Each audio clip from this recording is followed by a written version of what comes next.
What's up, Knights of X, and welcome to the Datacron Set 18 review, where today we will be going over every aspect of the new Datacron set, starting with the stats, the level 3s, the level 6s, and the character level 9s. If you haven't watched one of my videos before, I typically break them down into 3 separate categories. I start with the strong, the decent, and then the bad. And then I have a little special one at the end for the character level 9s that I call OP. Those are the ones you really want to get, the ones that are just going to really stand out compared to the other ones. So this is going to be my opinion, guys, on the Datacron Set 18, and hopefully you guys enjoy it and learn some stuff. If you do enjoy this content, don't forget to hit that sub button. It really helps out the channel tremendously. But with that being said, let's get into the stats. So starting out with stats, guys, I do think this set has quite a bit of strong stats that I'm really looking forward to getting on my Datacron rolls. And primarily, I think the one I'm going to be going for the most is going to be critical damage as number 1. I think crit damage is such a strong stat in this game. Being able to hit your opponents for extra damage just like that. You can get crons with over 100% critical damage on this set, and it's just going to make a load of a difference where your typical counters might go down the sink because your team is going to get one shot. So crit damage, guys, super strong. Next up, potency. I think potency is an extremely strong stat this set. It can really make a difference in some matchups. Like, for example, I like using Lord Vader against Jabba, but sometimes I have a hard time with landing buff immunity on the first special ability. If I have a Datacron that has over 100% potency, my chances of landing that buff immunity go very much higher. So, really love potency this set. And that brings up tenacity, guys. Tenacity can definitely make a difference against some teams. I think tenacity is going to be really, really strong with Rey. Not being able to land debuffs on your opponent is really, really strong, guys. Tenacity is going to be a very, very good stat this set, and I highly recommend you guys go for it. And next up, guys, health. Health is an extremely strong stat in this game. Makes your team more tanky. A lot of characters have enhanced abilities based off their max health or their extra health stats. Health is going to be really, really good. And that goes for protection, guys. Extra protection is really, really strong. Very helpful for JML. Jedi Master Luke, he has a special ability on his Galactic Legend ability where he can call someone to assist, and it's increased by his max protection. So I think that's going to be very helpful this set.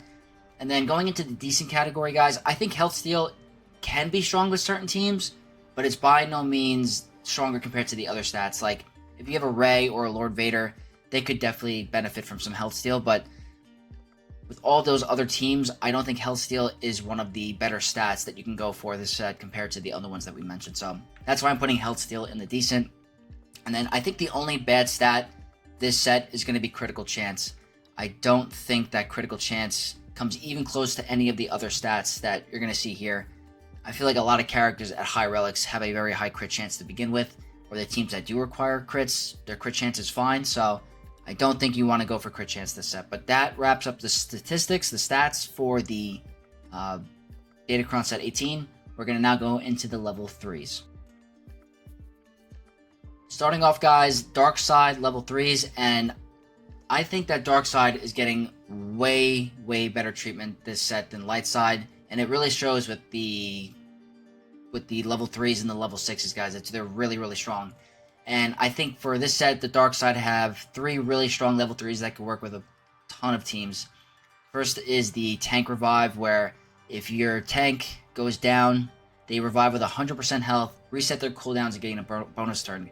That's extremely strong, guys. There's a ton of tanks in this game that can benefit from that, like Chrysanthemum.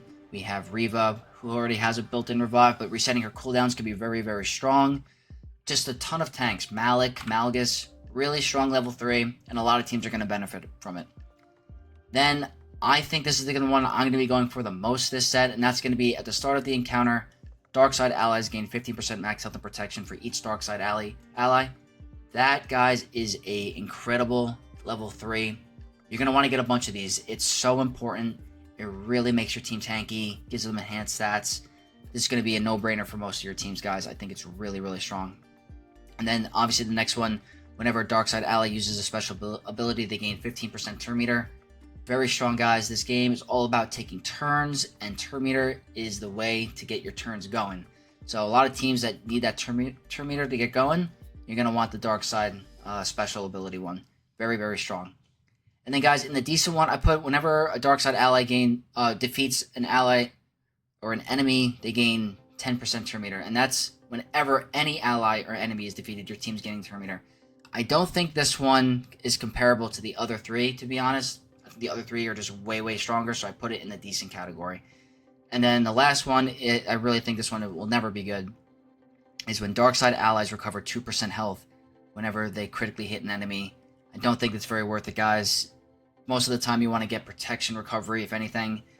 Getting health recovery over crit is just not good compared to these other stats. So that's going to wrap up the dark side level 3s. We're going to move on to light side.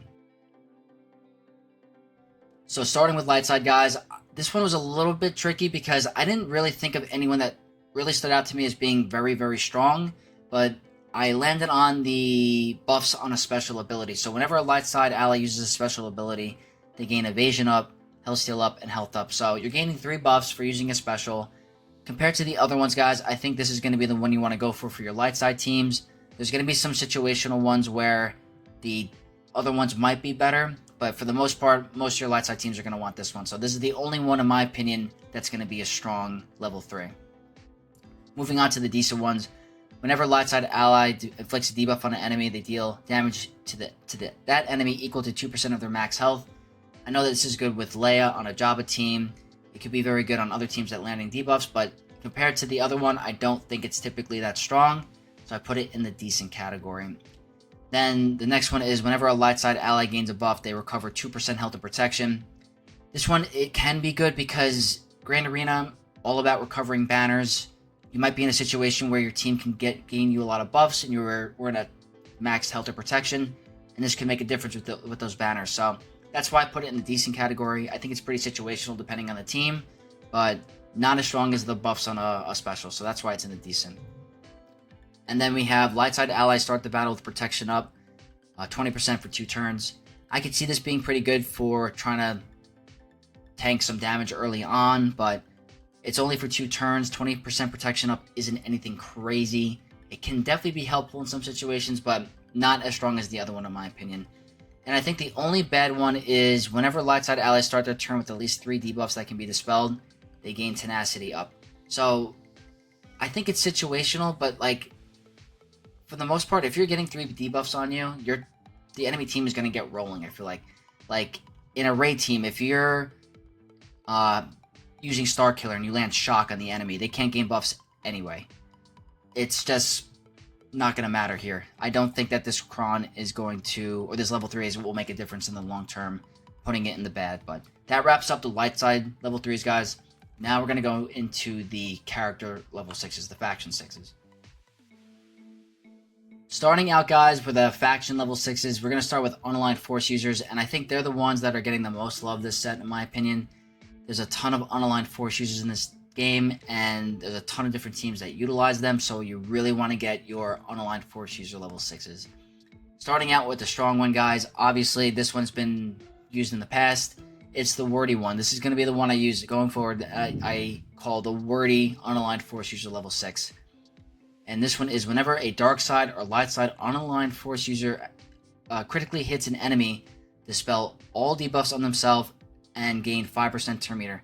Whenever a dark side or light side unaligned force user uses a special ability against an enemy with at least 3 debuffs, reduce that enemy's max health by 5%. Whenever a dark side or light side unaligned force user uses a special ability when they have at least 3 buffs that can be dispelled, they gain 5% max health. This is going to be your go-to, guys. Super strong on Inquisitors. It could be very strong on Rey, possibly Kylo. There's a ton of unaligned force user, guys. This is going to be the one you want to go for. Going to be very strong. And then the next one I put in the strong category was, this might be controversial, or you guys might not think it's that strong, but I do think the one with them starting with damage immunity for 2 turns can be very strong, especially if you have, let's say you're using Maul in a Lord Vader team and he's getting gunned down very easily by a Jabba team that doesn't have Embo or something. That damage immunity for 2 turns can protect Maul from being completely blown up in the beginning, or even on a Mandalorian team. It could be very strong for that team. So I do think that this one might be strong. It also could be strong for Malicos, where if you want to put him on defense and you want him with the level 9 where he's like a taunt, he has that resilient defense, put damage immunity on him, he won't be able to tank those hits unless they have a dispel. So this could be very strong. That's why I'm putting it in the strong category. And then in the decent one, guys, I put the first time each unaligned force user ally falls below 50% health, they gain damage immunity for 1 turn and health steal up for 2 turns. I do think this is pretty good. It's definitely can save you from losing a character, but compared to the other two, I don't think it's as good. That's why I put it in the decent, but it definitely could be useful in some situations. If you roll it, you can't get the other ones, I think you'll still be okay. And then another one I have for decent is whenever an unaligned force user ally defeats an enemy, they take a bonus turn. I think this is situational because I think if you have a really strong unaligned force user like getting constant kills like Star Killer or Malagos, and you want them to keep, getting that reset, it could be strong. But I don't know how it's going to be used in certain situations compared to the other two. I think the other two are really, really strong. But definitely, I could see this having its use. So that's why it's in the decent. And then the only one I put in the bad, guys, is whenever a debuff on an enemy expires, unaligned force user allies gain 2% potency and tenacity, stacking until the end of the battle. I don't know if this will be, or if this will come into effect in any battle where that ramping is going to make a difference. I think it's going to have to take a long time for your potency and tenacity to ramp to even notice a difference with this. So I don't think this one will be comparable to any of the other 4 that I just named. So that's why I put this one in the bad category. And that's going to wrap up the unaligned force users. We're now going to move on to the Mercenary faction. Next faction, guys, it's Mercenary Level 6. And I think these guys got really, really good abilities for the Level 6. I put most of these in the strong guys because I think these can be used in a ton of different mercenary lineups. There are a ton of mercenaries out there that will fill up so many different teams, like Jedi Knight Cal Kestis is a mercenary. Django's a mercenary. There's so many different teams that you can use these level 6s on that you don't even realize. So that's why it's going to be really, really strong. And starting out with the first one, guys, this one is only going to be applicable to the Balin team, I believe, because of the Soldier of Fortune stacks. But this one reads, at the start of each of their turns, mercenary allies gain 2% offense equal to the number of stacks of Soldier of Fortune they have until they are defeated. Whenever an enemy attacks out of turn, they take bonus true damage, which can't be evaded and can't defeat them. There are a ton of teams that take attacks out of turn, like JMK, guys. When he's in Ultimate, constantly out of turn. Mon Mothma does out of turn attacks. This will shut down those teams pretty hard because they're taking so much damage. And then the offense ramping is going to be really strong. I think this is going to be very, very good for Balin. Got to be in the strong category. And then the next one, guys, which is going to be very surprising, it's going to be extremely strong, is whenever mercenary allies use a special ability during their turn, they stun target enemy for 1 turn, which can't be evaded or resisted. There's a ton of teams, guys, like I said, that have mercenary allies where stunning the enemy that can't be evaded or resisted is going to be so strong. This is going to be used. I'm hoping I can get a ton of these by the beginning of GAC. These are really, really good, guys. You got to get a ton of these. And then the next up is at the start of their first turn, mercenary allies gain offense equal to 400% of their current defense. Then they lose 50% defense. We've seen this cron in the past for previous factions. They hit hard. They're going to hit so hard. There's going to be mercenary allies that are one-shotting characters. That's why I'm putting this in the strong category. We have to find out the best strategy and where to use it and what teams and what mercenaries to find its use on. But it's going to be a strong Datacron regardless. Highly recommend having at least a couple of those. And then I have this one, guys. I do think this one will be really strong on some teams as well. At the start of battle, mercenary allies gain retribution for 3 turns, which cannot be dispelled. You have a locked retribution for 3 turns. I think that's going to be very, very strong. Like, for example, if you are running a Jabba team and you have Chrysanthemum with a very high tenacity Datacron and you have the retribution level 3, he's going to be counterattacking, landing shock, landing evasion down. It's going to be really strong to do anything against that team. And the retribution is going to be really, really strong. So I do think the 4 of these are going to be strong in different teams. So that's my recommendation.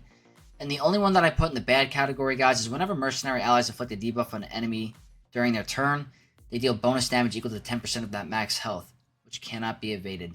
Compared to the other 4, guys, I just can't simply put this in the strong category. I think the other 4 are just clearly the ones you want to go for, depending on the team that you have. That is my opinion on the faction. But that's going to wrap up the mercenary faction. We're going to move on to Old Republic next. Last faction to go over for the Datacron set, that's going to be Old Republic. And This one's kind of weird. I feel like the Old Republic ones aren't as strong as the other ones, but if I had to narrow it down, guys, I've selected 2 for the strong category. And the first one is, whenever an Old Republic ally defeats an enemy, they refresh the cooldown of all Old Republic allies. So when I'm thinking Old Republic, guys, I'm thinking Jedi Knight Revan. If you call him to assist with JML and he kills an enemy, you reset his cooldowns. Maybe he can get another mark going down. Or with the Shorty Droid, you take out their team. She gets to do it again. Gets all those big turn meter gain. There are different uses for this level 6 that could find its strengths, but we're going to have to play around and test it. But compared to the other ones, I think this is definitely one of the stronger ones. Next one is, whenever Old Republic ally targets another ally with an ability during their turn, they both gain 5% defense, max health, max protection, and offense stacking until the end of the turn. This one I could see being strong with Jedi Knight Revan, Bastila, and Jolie, because they're constantly calling allies to assist or targeting another ally with their abilities, which helps ramp up their stats. So that's why I put this one in the strong category. These 2 are definitely stronger in my opinion than the others. But that goes to the next one, and that is, whenever Old Republic allies grant a buff to another ally, that ally gains 10% turn meter, limit once per turn. I can see this having its use, but like I said, I don't think this is as strong as the other 2 that we've listed, so it's in the decent category. And then the next one is, the first time each Old Republic ally falls below 50% health, all Old Republic allies reduce their cooldowns by 1 and gain 10% turn meter. So I could see how some people think this might be strong, but if your characters are going below 50% health, they might be getting nuked out already. 10% turn meter is nothing crazy. It's not like 100% turn meter. That enemy team might be able to take more turns before that turn meter gain even comes into play. So I don't think this one's going to be as strong as the other 2. That's why I put it in the decent category. And then the last one, guys, I do think this one is not anywhere near the other 4. And that is, whenever Old Republic allies recover health, they recover protection equal to the amount of health recovered. Old Republic allies can't recover protection this way more than once per turn, or if their health is full. I really don't see how this can be compared to the other 4. It is some protection recovery and some health recovery, but I don't think it will come into play or make a difference in certain matchups. So that's going to be the Old Republic level 6 review, guys. Now we're going to move on to the character level 9s. With the character level 9, guys, there are a couple that I just don't think you're ever going to want to have or will not have its use this season. And that's going to be Aura Singh, and that's whenever an enemy is stunned, she takes a bonus turn. Haven't used Aura Singh in a very long time. Don't think this Chron will make a difference. Then we have the 8th Brother one, which is at the start of 8th Brother's turns, they have a 20% chance to gain 50% defense penetration for 1 turn.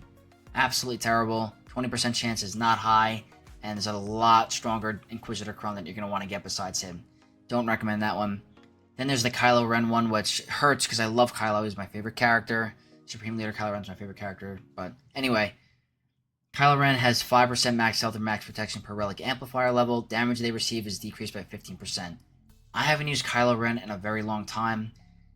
He can maybe be used in some sort of leftover First Order team, or possibly with like a Starkiller team if you need to use a dark side unaligned Force user, but I haven't used him in a while. I don't think this Chron will make a difference. Then we have the Mission Veil, where whenever a mission gains stealth, they recover 100% protection. Haven't used Mission in an extremely long time, probably since the Crate Raid when I had to use it for a leftover team. Definitely not going to want to gear her for, or relic her for this level 9. It's not going to make a big difference, guys.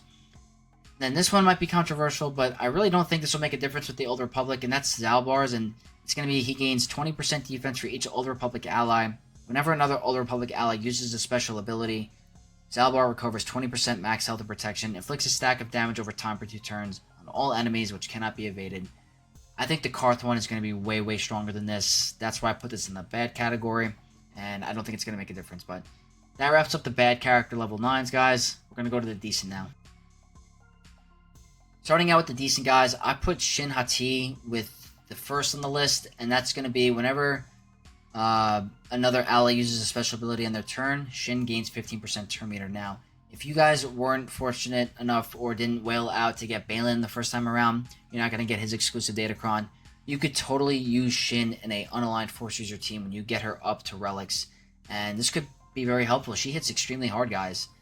Turn meter is very good in this game, and if you have her, might as well use this Datacron with the unaligned force user team. So very, very strong. Next up, we have Django, and this one I'm going to put in the decent category because this could be strong in a trench team or possibly a bounty hunter team, and that's whenever, and it's also going to be a banner stealer, which is very nice. Whenever Django Fett is dealt damage, reflect 20% of the damage back onto the attacker as true damage, which cannot be evaded. This damage can't defeat enemies. This will steal banners. You're going to have to wait for Django to go into damage immunity to get out of damage immunity to be able to hit him, and by the time you hit him, he's going to reflect the damage back, and he's going to strip banners from you guys, and that's what I want to hear in Grand Arena. We want to take away banners from the enemy, so that's why I'm putting this in the decent category. Then I have in the next one is Juhani, and that's whenever Juhani loses taunt, remove 50% turn meter from all enemies. I probably underestimated the last set, the K2SO one, where all enemies lose 50% turn meter when he loses taunt. This is going to be strong. She won't be as strong as K2SO because I don't think she gains taunt as much, but removing 50% turn meter from all enemies is an extremely strong mechanic. That's why I'm putting it in the decent category. This could be very good in territory wars with the Star Killer team. Next up, we have T3M4, and that is whenever T3M4 uses a basic ability in their turn, other allies gain 25% turn meter. This would be way, way stronger if it was a basic ability whenever, not on T3M4's turn, but I think they balanced it pretty well with when it's T3M4's turn, all other allies gain 25% turn meter. So that's why I'm putting this in the decent category. I do think the other one with the other Old Republic droid is going to be stronger, but I could see this having its use if you roll it. And then the last one in the decent category, guys, I have Jolie Bindo. And that is whenever another ally attacks during Jolie's turn, Jolie Bindo and that ally gain 25% turn meter limit once per turn. Turn meter is great. I don't think it's good enough to make a big difference in certain matchups. I do think there's better ones this set that you want to go for. That's going to wrap up the decent category, guys. We're now going to move on to strong. Alright guys, so we have 2 pages for the strong because there are some pretty strong ones this set. And the first one's going to be Mara Jade, the Emperor's Hand. And that one reads, at the start of any other non-Emperor Palpatine ally's turn, Mara Jade gains a stack of Loyal Hand. Whenever another ally with less than 100% turn meter gains bonus turn meter, they gain 3% critical chance of crit damage, stacking for 1 turn. Whenever an enemy is inflicted with shock, they take damage equal to 10% of their max health. We've seen this one before. It is really strong, guys. It hopefully will help Starkiller against Rey, possibly, or any other team if you're just using Vader. Could definitely ramp up your damage and your critical chance pretty hard. I do think if you have Mara Jade from farming Starkiller, you're going to want to have this Kron. It's pretty strong. Then, guys, we have Carth Onasi, and this one's going to be so weird because we're going to have to test this, guys. I don't want to tell you guys to go ahead and relic Carth and Old Republic guys just for this because we don't know how it's going to perform, but it reads very, very strong. So I put it in the strong category. And it reads, Carth Onasi has 100% max health and max protection and potency, and he gains 15% turn meter whenever another character ends their turn. Whenever he uses his basic ability, he attacks 2 more times. Whenever an Old Republic ally resists the debuff, they dispel all debuffs on themselves and gain a 10% tenacity stacking until the end of the battle. Whenever an Old Republic ally is dazed, they dispel it. When they dispel daze, they gain 15% turn meter. Whenever Carth uses a special ability, he triggers the damage of all damage over time debuffs on enemies. Whenever an enemy is defeated, Carth gains 25% health stacking and critical damage stacking until the end of the battle. His cooldowns are reset and he gains 100% turn meter. On paper, guys, this sounds amazing. That is a very strong Datacron. The problem is that the Old Republic, unfortunately, I love the Old Republic. It's my favorite, history of Star Wars. The Old Republic faction in this game is not good. It's actually one of the worst factions in this game, unfortunately.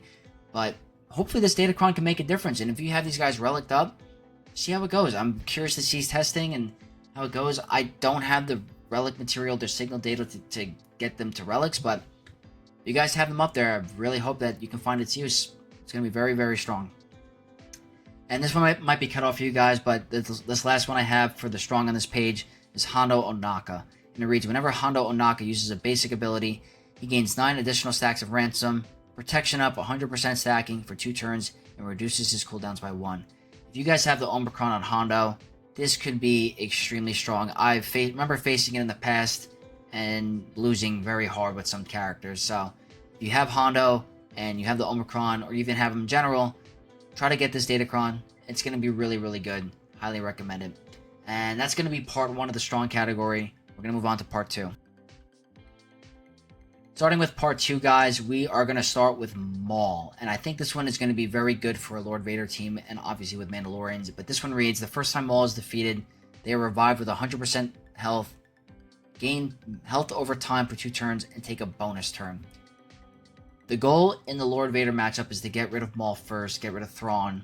And if you have to get through him twice, that can make the matchup pretty annoying. And if you have to start with the match where he's in damage immunity and you don't have a buff removal, it's just going to prolong that even harder. So, very, very strong. If you have Lord Vader, if you have Maul unlocked, definitely go for this. I think it's very strong. Next up, we have the Shorty droid. And this one reads, when 50R-T is active, at the start of 50R-T's turn, apply spare parts to all other droid allies that do not have it. Whenever droid allies gain spare parts, they gain 25% off in stacking for the rest of the encounter. Whenever a droid ally is defeated, dispel all debuffs on 50R-T. Guys, we've seen this in the past. It's definitely strong. I don't know if it's going to stop Bad Batch as a counter, but I could see it being very, very strong. Gotta definitely not take it lightly. I do think that if you have this character farmed for the Leviathan requirement, definitely want to get this Datacron. And the last one I have, guys, for the strong category is the Malicos character, or the Malicos level 9, and he is one of my favorite characters in the game. I just think he has an awesome kit, and he's such a cool character. But this one reads, at the start of the battle, Terran Malicos gains 5 stacks of Edge of Madness and 3 stacks of Resilient Defense, which cannot be copied, dispelled, or prevented. The first time Terran Malicos gains 20 stacks of Edge of Madness, he gains a bonus turn, and his cooldowns are reset. Guys, this is a very strong one. We've seen it in the past. Sometimes that it turned out to be a weakness because the Padme team with Moff Gideon could target him right away and get rid of him. But I think if you have the damage immunity, Datacron on the 6, this could stop that counter pretty well because you cannot target him. You cannot damage him and damage immunity. So keep an eye on this. If you have Malicos, 100% go for this Datacron. It is going to be amazing. And that leads us, guys, to the OP category, and I can't wait to show you my opinion on that. So we're going to get to it right now. Okay, guys, so for the OP category, I have 3 Datacrons that I think are absolutely essential if you have these characters unlocked. The first one, I think the most broken one for the set, is going to be Grand Inquisitor. And that one reads, when Grand Inquisitor is active, Inquisitor allies are immune to fear and stun, and whenever an ally or enemy is defeated, Inquisitor allies gain 50% turn meter and damage immunity for 1 turn, which cannot be copied, and their cooldowns are reset. Guys, this is an absolutely broken Datacron. So strong. They go first because if you have Reva, Grand Inquisitor is going to start first with 6 stacks. He can most likely nuke someone or get someone really low. They're going to gain more turn meter. They're going to gain damage immunity. This team's going to be an absolute monster on offense and defense this season. If you have Grand Inquisitor, if you have Reva, you really want to go for this one. This is an essential for this set. Next one, guys, I think is going to be so strong. Might not be as strong in 3v3, but I think in 5v5 it's going to be very, very good, and it's going to be Dengar. And that is whenever an enemy takes a turn, Dengar takes a bonus turn. During this bonus turn, Dengar deals 100% more damage. This bonus turn can't trigger this effect on enemies. We saw this previously with Sabine, guys, and I did not realize how strong it was going to be. Sabine hit extremely hard. Dengar has a massive AoE. He's got a stun. He has assist. He's going to be constantly taking turns on applying Tenacity Down and all those concussion mines. This is going to be really, really good. Might not be so strong in 3s, but definitely expect a difference in 5v5 with this character. Really, really strong. And to end it, guys, I didn't even realize that this read it this way until couple of days ago, and that's the Starkiller Cron. This is whenever another ally uses a special ability in their turn, Starkiller Assist, limited once per turn, dealing 50% more damage. Guys, he's going to be hitting so hard. He's dealing 50% more damage. There's no damage reduction with the assist. Starkiller is going to be an absolute monster to this set. He's going to be killing teams, especially with the unaligned Force User level 6 and the 3. This is going to be really, really strong, guys. If you have Starkiller, definitely try to go for this Kron. It's going to be amazing. But that is going to wrap up this Datacron review, guys. Hopefully you enjoyed the review. Hopefully you learned some things. If you did, leave a like. I would love for you to leave your thoughts below. If you guys agree with the list, if you don't agree, leave it in the comment section. I'm really, really curious on your opinion. But I'm excited for this Datacron set. Really hope you guys are too. Hopefully Conquest is going great for you guys and you're getting those rerolls that you need. But I'm having a great time. I'm excited for Grand Arena. And hopefully you guys enjoyed this video. If you did, leave a like. Comment down below your thoughts. And if you're not already, subscribe to the channel, become a Knight of X. And I'll see you guys in the next video. May the Force be with you all.